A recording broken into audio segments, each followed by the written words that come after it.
We've got 7 or 8 hours of discussion topics to get through in 30 minutes. So we're going to jump right in. Quick bio background if you guys want to take 30 seconds and introduce yourselves, and then let's chat about what you have going on and what you've built. All right, so quick background on me, technology entrepreneur, I guess, for about 20 years before I got into the world of buying businesses.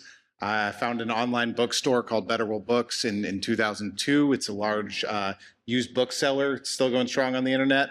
And also a solar company working in primarily East Africa, though across the developing world, called Zola Electric.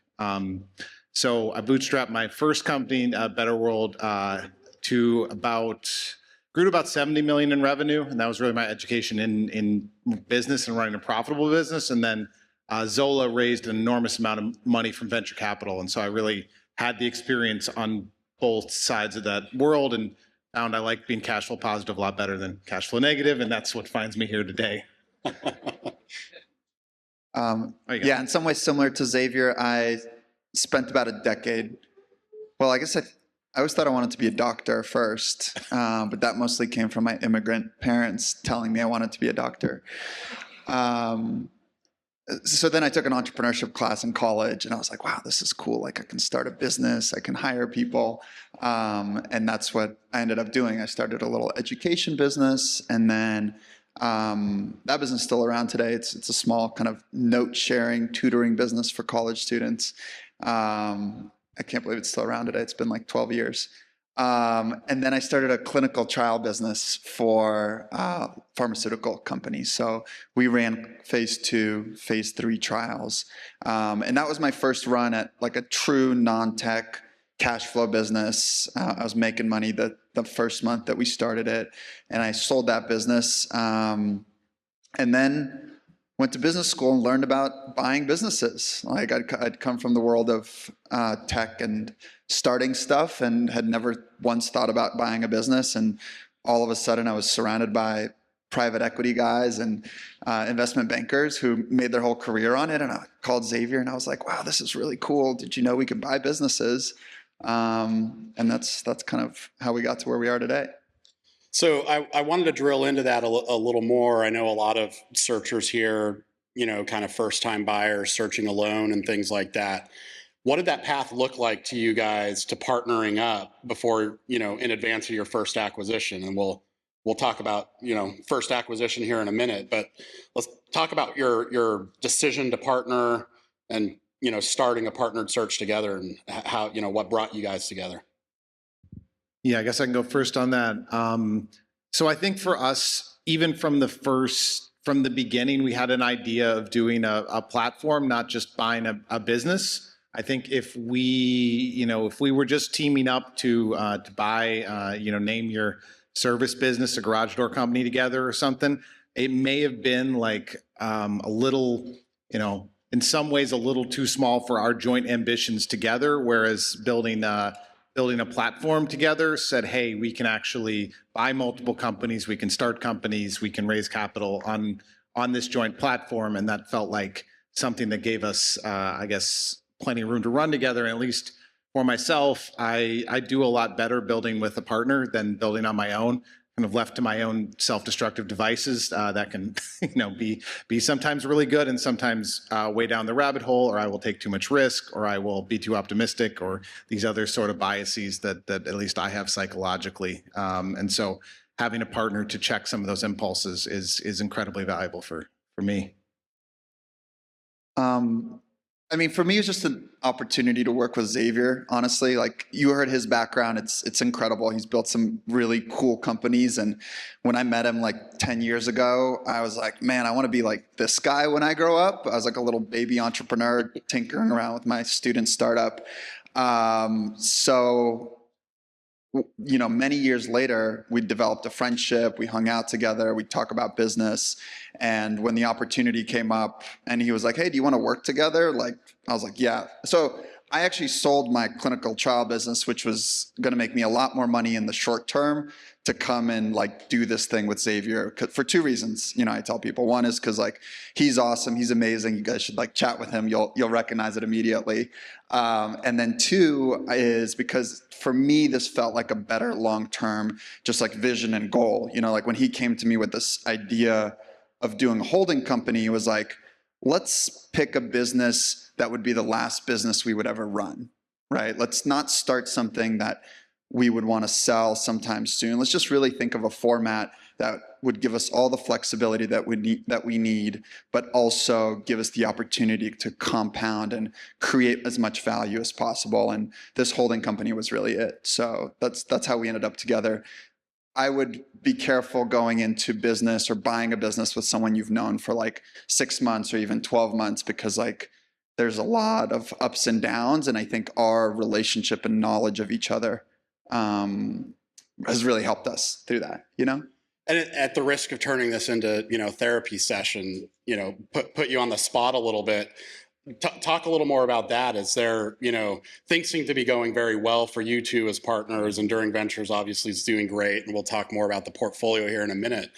But talk about the other side. Like what's been difficult as, you know, partnered searchers. You know, are there times you're not seeing eye to eye, and how do you kind of reconcile the conflict? Or talk a little bit about the difficulties maybe of a partnered search. Yeah, I mean, every once in a while, I'm like, why does this guy not see this? This is going to be amazing. This is going to be the best deal we've ever done. He's got all these problems with it, you know, and I think that I sometimes will be a big grump about one too, and it's he'll come like, this one is amazing, and I don't see it. Like, what, you know, there's this big problem with it. And I think there's something, I don't know, in the search process, it's easy to fall in love with the person selling you the business if you get to meet them and you sort of say, wow, like this is a really cool entrepreneur. Like this is just a really special person who's built. What I find is like the exact same personality type that has built like the famous companies in Silicon Valley that you've heard of. Like I know many of these people. It is the exact same personality type that has built the best local plumbing company in, you know, in Duluth, Minnesota. Like it is that same person who said, you know what, everybody's going here, I'm going to go there. They're very self-reliant. They're very resourceful. They're very entrepreneurial. And so I just really, it's one of the great pleasures of this work is meeting those people and hearing their stories. And so I think when you see that, you also can get caught up in the possibilities and the excitement. And I think in some ways it's really nice to have someone to bring it to just soberly and say, here's a business that does this much revenue in this market with this profitability. And, you know, is this the kind of sort of thing we want to go after?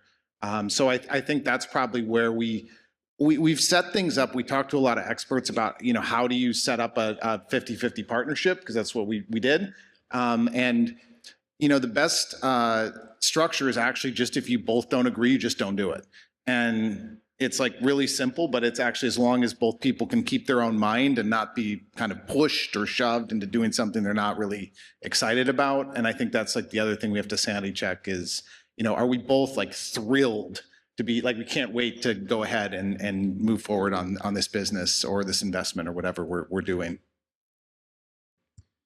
No, that's great. So let's, you know, talk about building Enduring Ventures, and you know, talk us through the first acquisition, sort of how you found it, how you thought about the acquisition, and how that fit into your model, right? Did you go into your first acquisition knowing you're building the modern version of Enduring Ventures, or how did that evolve going, you know, into and beyond your first acquisition?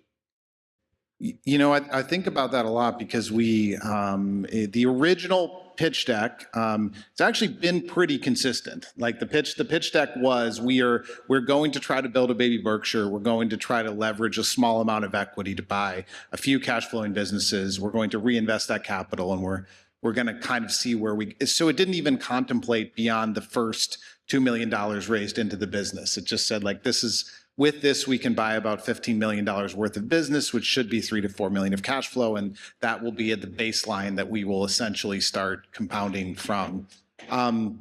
And then, you know, like any plan, like the first shot of battle comes and you throw the plan out.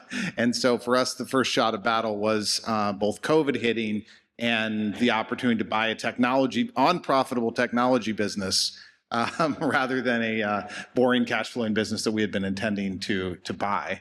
So, Eva, maybe you can talk a little bit about UpCounsel. It was a great example of a very proprietary deal in that the founder of UpCounsel, I had actually hired them as a software developer in, I think, 2004 or something, brought him out from South Dakota, and he had dreadlocks down to his waist. And so I knew this guy very, very well. So it was a really unique situation that I don't think anybody else could have pulled that one off. Yeah, we set out to buy a classic cash flow business, and 1 week into our journey, UpCounsel announced a shutdown, which UpCounsel is a legal marketplace. So if you need to hire a lawyer, you can go on there and you can post, I need so-and-so done, I need these types of documents. They'll bid on it, and then you can hire someone kind of at a big discount to a big firm. So we'd used it quite a bit at our different firms, right? I'd used it at my company, he used it at his company. We separately had this relationship. Like Mason was actually an advisor at my first company. So we knew them just through the Silicon Valley kind of network. And we all got the same email. You know, all of us as a customer basically received the shutdown notice. Hey, you know, thank you for being a UpCounsel customer for 8 years. Unfortunately, we're going out of business. And I think I sent it to you, you sent it to me. Basically, we kind of had the same idea. We're in buying mode. Here's this business that has been around for 8 years, that has incredible technology. We know the CTO. We know that he's built something really special. He's really good at SEO. There's millions of visitors coming to this website every month for free based on the SEO value they've created. So we didn't know if we could create a lot of value from it, but we knew for sure that it shouldn't die. And, you know, if we could get a good enough price at the right deal, worst case scenario, we could throw up a bunch of ads and monetize those, you know, and it's been a whirlwind since then. KJ here, who's sitting in the front row, she runs the Arising Ventures arm of Enduring Ventures, which is the technology businesses. And KJ and her team pulled off this amazing feat. They basically took this business that was a marketplace business and converted it into a full SaaS platform. So now we're charging lawyers $10,000 to $15,000 a year to use the platform. And as you can imagine, the value of that business went up immediately. It's profitable today. And KJ went out and raised a few $1 million, like $3.5 million, I think, $4 million from the customers, because they had all of these longtime loyal customers. So we sent out some emails, did some campaigns, they invested, and then we used some of that capital to go out and buy another growing business. So now UpCounsel is two growing SaaS businesses. It was a really, really cool story. Yeah, so it was our original equity check, and there's stories on Twitter somewhere, but it was $200,000 equity check with no personal guarantees or other hooks. And there was also a seller note for $1.8 million secured by the assets of UpCounsel. And so we got everything. And so one of the funniest stories, there was this large company, which I won't name here, which owed UpCounsel I think it was like $300,000. It was not SMB Law Group, for the record. No, it was not. These guys pay in advance. They pay on time. And so we looked at our $200,000. We're like, okay, if we can just collect this bill, we can get it back. And so Eva changed his LinkedIn to be CFO of UpCounsel. I needed them to answer my emails.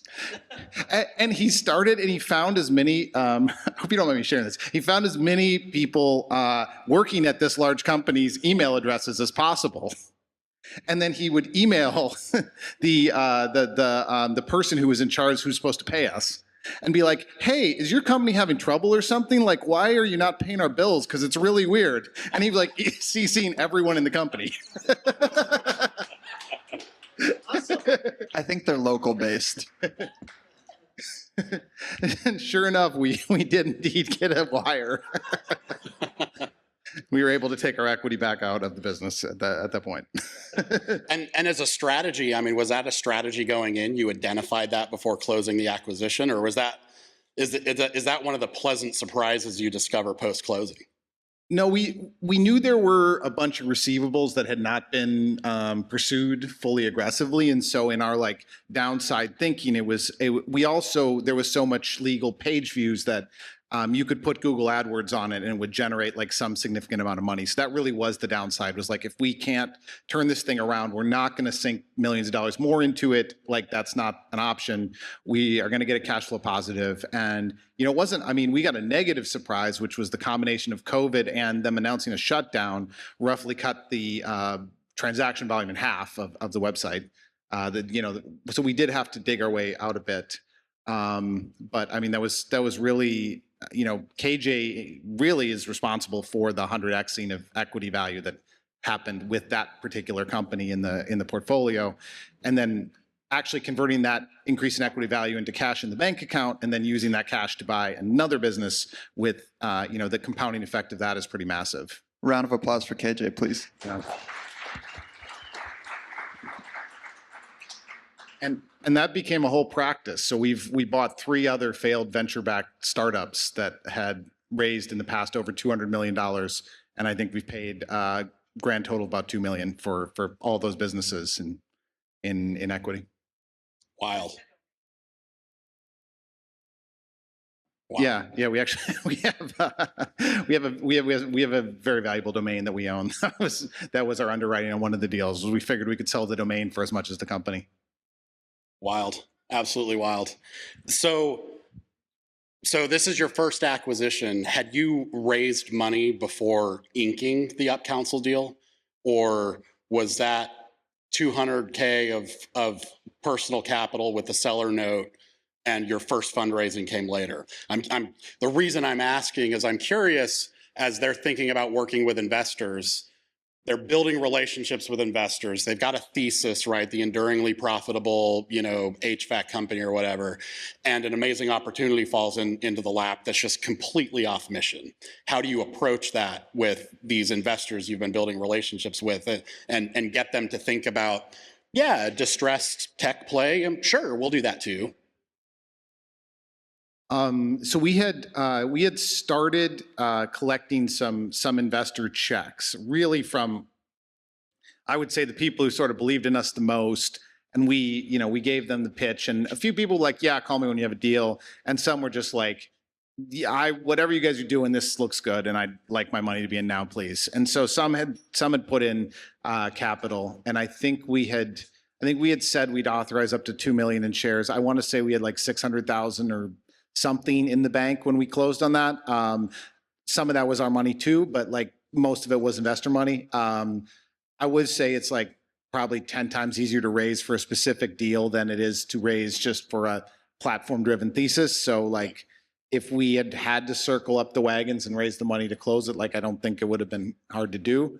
But we also closed it very, very quickly because the business had announced a shutdown. So we went from LOI to close in 2 weeks, and that was in the middle of COVID, which was a weird time when it was first, like, everything was shutting down.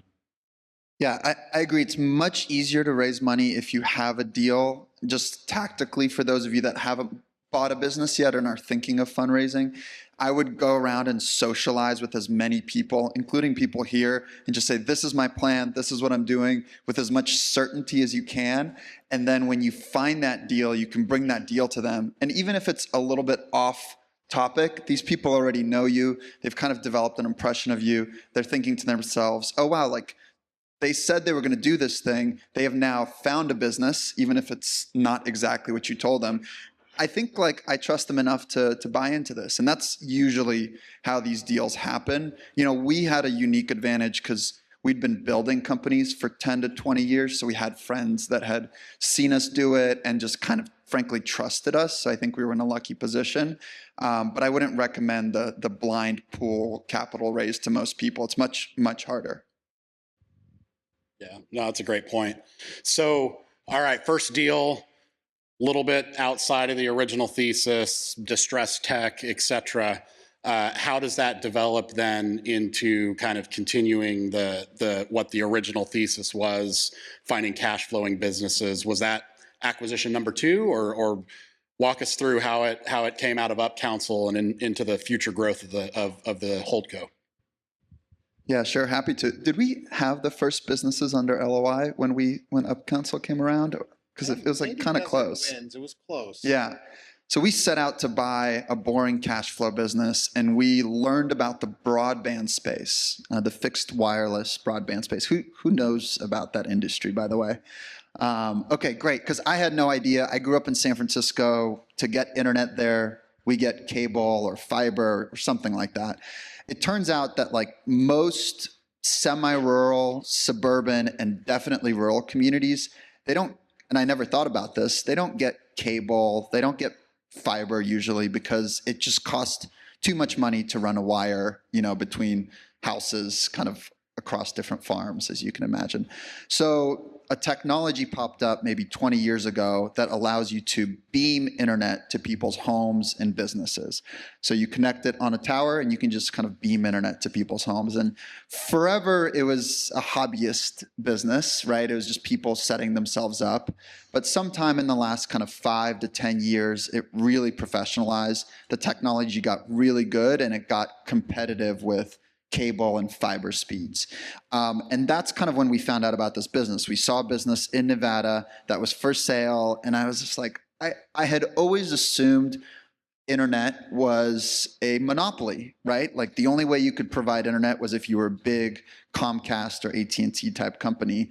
But here was this little mom and pop with 2,000 customers, all subscription revenue, very sticky, high EBITDA margin, with very few employees. And, I sent it to Xavier, and that's kind of like when we got interested and curious about this industry. And those were the first businesses we bought. So we did end up buying 2 Nevada-based internet service providers, one in kind of Reno, Sparks, Nevada, which is a fast-growing area. California people love to move there to buy houses. And then one east of there, about 2 hours. And we bought those together using Xavier's SBA capacity. And I think it was a really interesting SBA deal because we actually bought 2 businesses at the same time and got the bank comfortable with it. And so they were, because they were in the same industry, they were physically adjacent, they're about 2 hours apart. We were able to put the 2 businesses together, and it was a much stronger underwrite than either business would be on its own, actually without even reducing staff, just with the, it went from, $2 million in recurring revenue to $4 million in recurring revenue with, 1.8 to 2 million in EBITDA, because this is a little higher CapEx business. You got to spend money on the towers and stuff, but it's it's a higher cash flow profile. And so our transaction there was 300,000 in equity, a full standby note of another 300,000, and then SBA and some other little seller notes for most of the balance. And that one ended up being a really good transaction. That did add about $1 million in cash flow on top of the SBA payments to what we were doing. And what does that look like going forward as you think about building a diversified holdco, with a number of businesses that are, maybe unrelated? When you acquire a business like broadband, does that become its own roll-up model within your ultimate holdco? And so you're out there gobbling up additional mom and pop broadband companies? Or how do you think about your portco strategy and what you're doing each time you tack on one of these new unrelated acquisitions? Well, I think that one thing that I would say we've evolved on, or we've learned a little bit. I think we were more excited about the roll-up strategy when we first started. And I think what we found is it's a great private equity strategy, and it's a little less attractive as a holdco because you're constantly putting more and more capital in. Like, it's a way to put lots of capital to work. It's not necessarily a way to generate lots of cash flow in the short run. And I think our bias as a holdco is to minimize risk and have everything be cash flow accretive rather than cash consuming.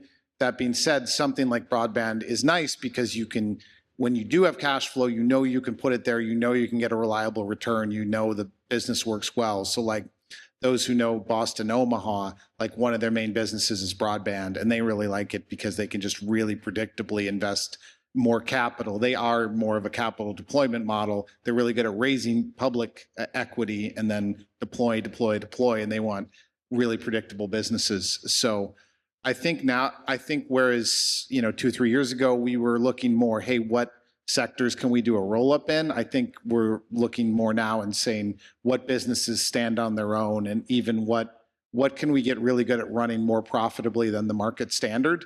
Because then we can potentially find opportunities where we can buy a business in the same space. I think we do that actually best with technology so far. I think we run, KJ's team runs your average software or marketplace business 5 times more profitably, I would honestly say, than the average management team would, and so that's a source of arbitrage. So fast forward to today, what does Enduring Ventures look like? How many acquisitions have you done, since that first, and how fast are you moving? Just to give folks a goal to dream towards. They're going to close on their first business this summer. What does it look like to get from there to the holdco model you guys are building today? So today we own a portfolio of, I think we just closed on our 20th acquisition. 3 of those companies we started internally because our background is in startups, and sometimes a great idea comes along with a great operator that we want to support. But other than that, it's 17 small businesses acquisitions that we've done.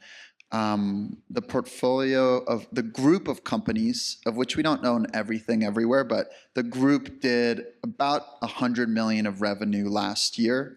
And then, as far as how fast are we going, what are we planning on doing moving forward, we don't set any plans. We don't really set any growth figures at the Enduring level.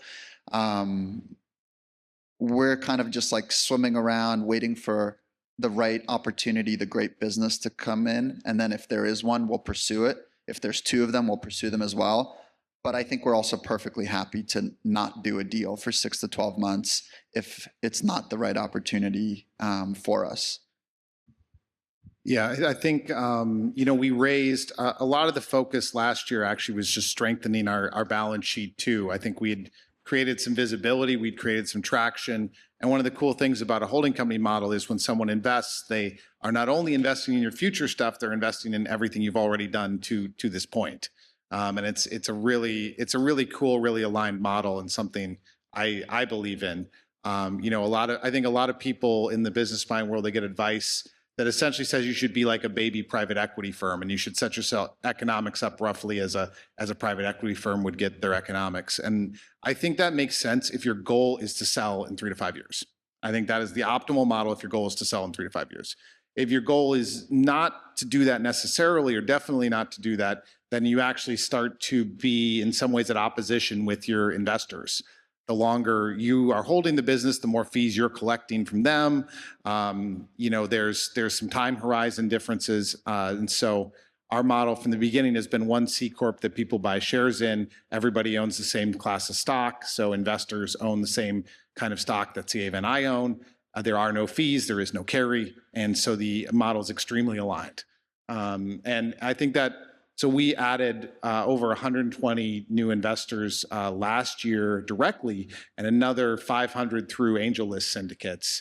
So we want this to be broad-based. We don't just want it to be something where we are, it's just the 2 of us running a partnership. It's something more where we can sort of help our shareholders build wealth, and hopefully even build a community around them. If folks saw on Twitter, we just had an event for our shareholders this week. And I think that so far has worked out pretty well. I'm always very surprised how many of our shareholders will make the trip and hang out with us for a couple of days. Yeah, it was really cool. I assume most of you are on Twitter. If you're not, I just can't recommend it more. I think 60 or 70% of our shareholders, including the people that showed up to our event this week, came from Twitter. So it's been just so life-changing. I started probably posting a year and a half ago, maybe 2 years max. And much of our business is now kind of powered by this amazing ability to share content and connect with people online. And I would have never believed it, but here we are. It's really cool. Yeah, Power of Twitter, everyone in this room should know, is absolutely phenomenal. Let's wrap up there for a second before we spend a few minutes on Q&A, because I know a lot of folks are always interested in your model, and you talk about it being a little bit different than private equity, right? Enduring Ventures is a long-term buy and hold model, but you use a QSBS structure, which traditionally isn't necessarily a long-term buy and hold strategy, right? Walk through for a minute how you thought about building your holdco. Was that an evolving plan and strategy? Did you go into acquisition one kind of always intending to build this type of QSBS based but long-term, buy and hold holdco model, or how did that evolution happen from start to where you are in your strategy? Yes, you can actually go to a model like this at any time, because if you have like an LLC interest, you can contribute that to a C corp and then get into a holdco. But we did start from absolute zero. We registered with the state of Delaware, Enduring Ventures Inc. I bought my QSBS stock for $40, and that was when it was just a pure shell. And then the goal was to make that the store of value. And there's a bunch of rules around it, some which are really random, like you can't run a hotel if you're a QSBS business. There's really random stuff, and it's non-trivial to stay compliant with it, and so you really do have to pay attention to it. The upside of QSBS is huge, which is $10 million of no capital gains on your C corp stock. And so now the question is, how do you get liquidity if you're not going to sell anything? Well, that's where cash flow comes in, and that's where having an investor base comes in. So if I have new investors who want to buy in, right now they're buying stock from the company treasury in exchange for cash, but in the next cycle, they can buy shares from anyone who wants to sell their shares. And that could include, we have a number of shareholders in this room. They could all sell their shares. I could sell some of my shares, and new investors can come in and buy that. And so part of that is setting up the plumbing where there is some liquidity, maybe not unlimited liquidity, but some liquidity if people want to sell, where you can what we do is we mark a price every 2 years. So we have what we call a liquidity window. We mark a price for the stock every 2 years based on our best estimate of value, and then that becomes the market clearing price, and people can buy and sell at that price. We also have a requirement of the company to repurchase its own stock if its balance sheet is strong enough and it has the cash to do so. Essentially, it has to allocate up to 40% of cash flow to buying back its own stock. And so that's sort of an insurance policy for our investors, that even if we can't recruit any new investors or new shareholders into the company, there is still a buyer, which is the company itself. And that's, you sort of look at how Berkshire Hathaway return capital to its shareholders. Share buybacks are the only way that it has done so, and it's worked out pretty well. I've heard of that company. Yeah. We have a few minutes left, guys. Let's open up the floor. Happy to take some questions, and yeah, what do we got? Hey, what's up, guys? My name is Ojwal. Just curious, love what you guys are doing.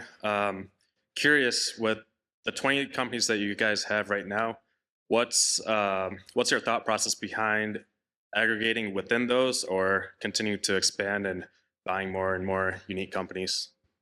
Sorry, I didn't catch your name. Ojwal, Valagapudi. Ojwal. Oh. Ojwal. Ojwal. Yep. Cool. Ojwal, very cool name.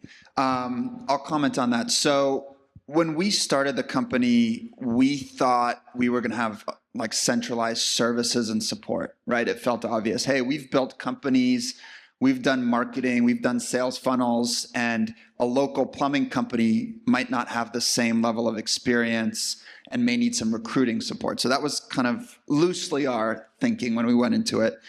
And what we learned pretty quickly is that we can't provide any services at all to our companies in the way that we do it.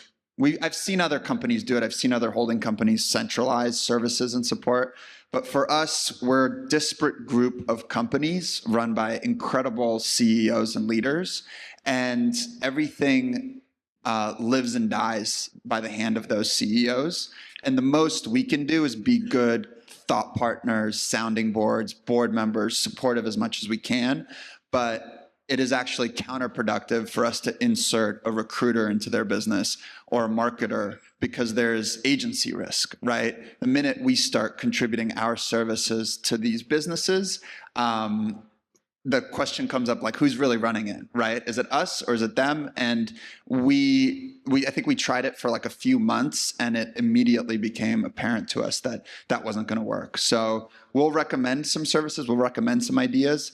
And we have 2 platforms, like the broadband business is now 4 businesses under one. So that one shares its own services, but within it. And then our plumbing and HVAC platform, that's 4 or 5 businesses now. And it shares its own CEO and services, but we don't do anything amongst the different businesses.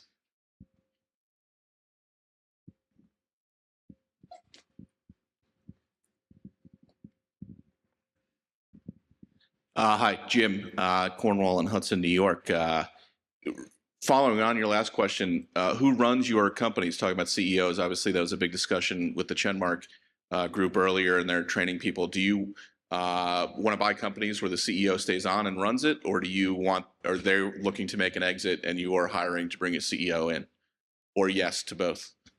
As usual, the answer is it depends. I think that what we have generally found is that in most cases, the CEO has gotten the business as far as they can personally get it. I've certainly found that with my own companies I've started, that I got to a certain point where every good idea I had been baked into the business. And, if anything, I knew too much to be useful for the next phase. And I didn't know what it looked like to go to the next phase because I hadn't ever gone there. I'd just been the person who got it to this point. I think KJ's talking to a CEO right now that she may actually double down on and say, hey, this is incredible industry expert. If we buy your business, we're going to teach you the things that we know that, you may not know. She's been really committed to building some of her leaders up. I think Eva and I, we don't have the bandwidth for more than 1 or 2 of those at a time, to be honest. And so we're usually looking for people who already know what to do and just want to kind of be left to do it. And then occasionally, if we do a startup or something else where we're able to put in more elbow grease, then we can help someone who has the raw material but just has never sat in the seat before. Hey guys, I'm over to your left. I'm Lucas. Oh, there we go. What's Okay. up? I'm from New York City, and I'm 25 years old, and I would love to one day own a portfolio of companies. And I acquired one niche manufacturing business like a year and a half ago. And so I'm curious, like, to get from here to there, right? And when you look back on acquiring all 20 of these businesses in your career, what would you do if you were me? Like, what experiences would you seek out to help better prepare you for where you are now? Well, you're already ahead of both of us, so maybe we'll just ask you that question.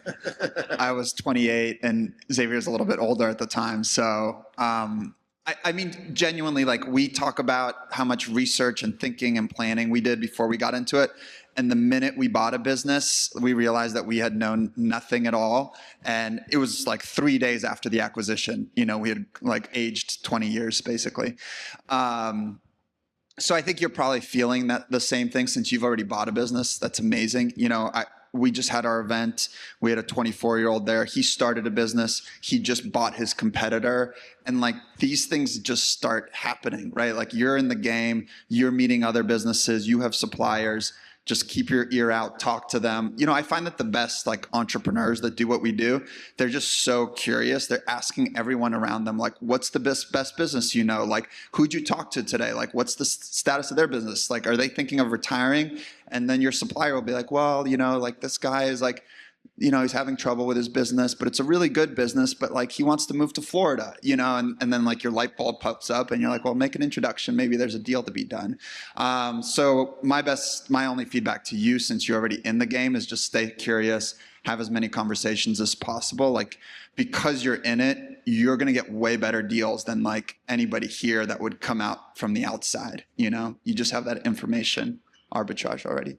Do you have anything? Yeah, I would. The only thing I would add, and this is something I've just been playing with. So if anybody wants to drop me a DM or it's Xavier at enduring.ventures. It's not hard to find me otherwise on email.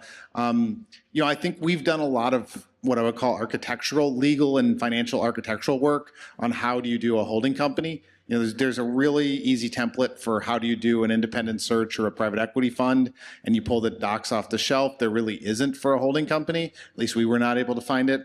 And so we've done all that. There may be a way to platformize some or all of that, or support people in building something that looks kind of like what we've built.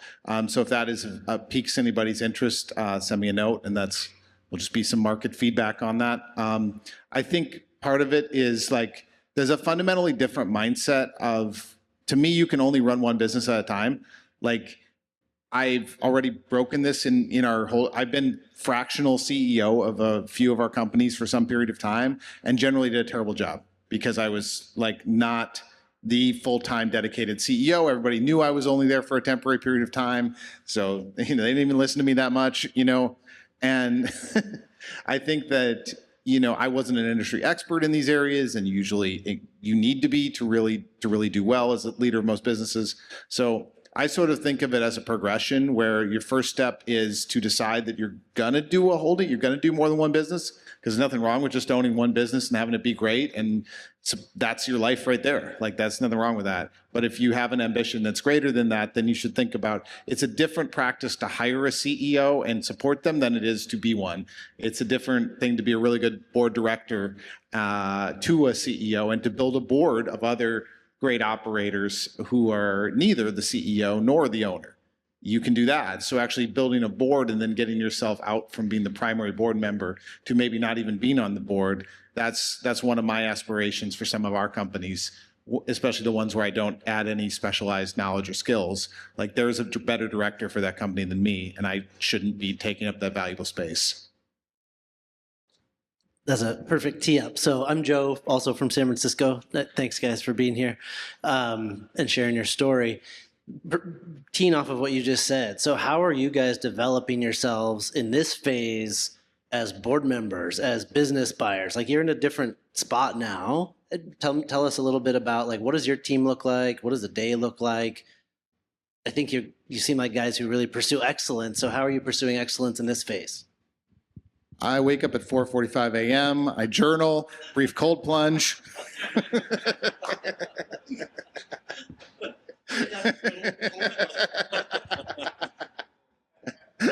My partner is here, and she's like, "You wake up at 9:30." That's not. I'll give you an overview of how our team looks. So we have a controller who does, and he does all the accounting for parent co, runs the payroll, pays any bills, helps with financial diligence on any new acquisitions. But then he sometimes is a fractional CFO for some of our companies to the extent that they need that support.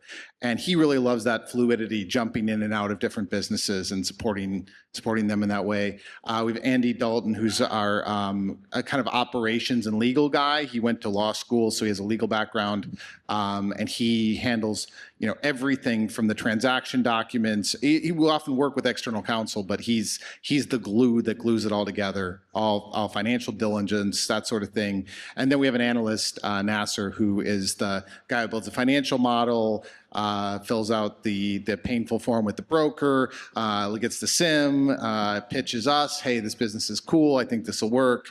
And I think that those to me are like the three, if you can have those roles even in a fractional basis, everybody, and this team plays both sides of the field. So they both manage what we're doing already as well as any new deal. That's our diligence team.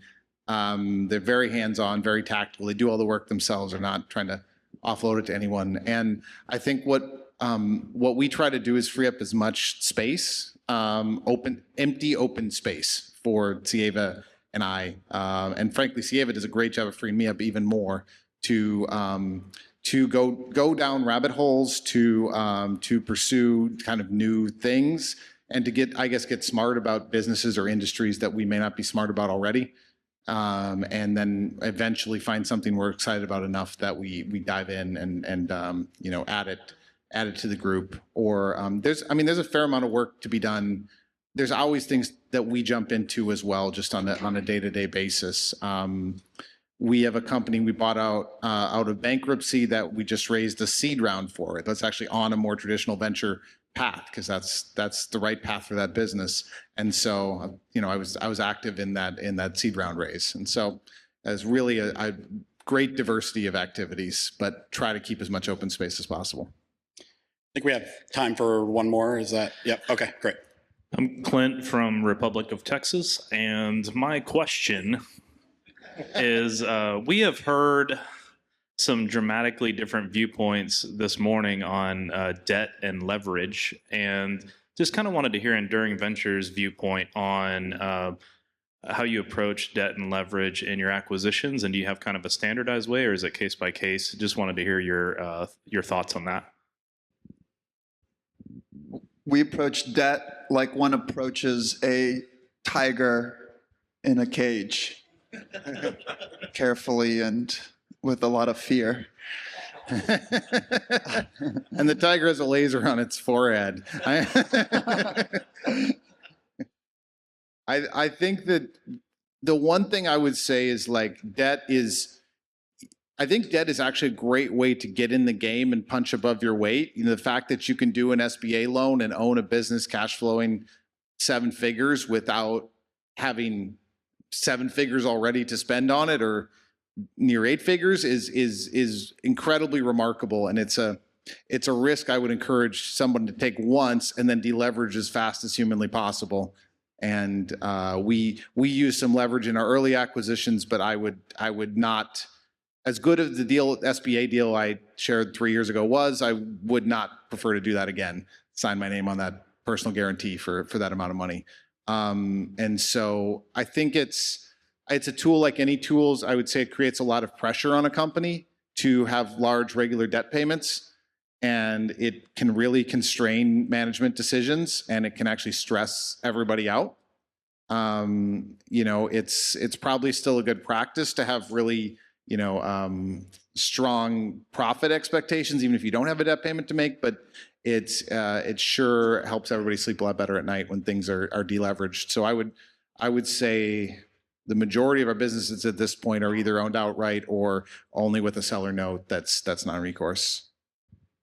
Yeah, we don't take any debt on the parent company. We're not willing to do anything to go faster that could risk the longevity of the business, and that's a big trade-off.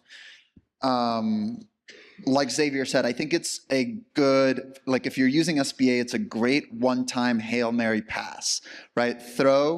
Build your wealth, and then run away from that debt for the rest of your life. Because small businesses are chaos. We own 20 businesses. We've seen everything, every type of issue that you could probably see, and there will be many more. And I'm often grateful that all of our, most of our businesses don't have debt, because it would be much more chaotic. Yeah. Well, I think while Lisa is updating her profile picture to be a tiger with a laser on the forehead, we'll wrap it up there. Thanks, guys, for being here. Appreciate the insight, and thanks to everyone for the Q&A.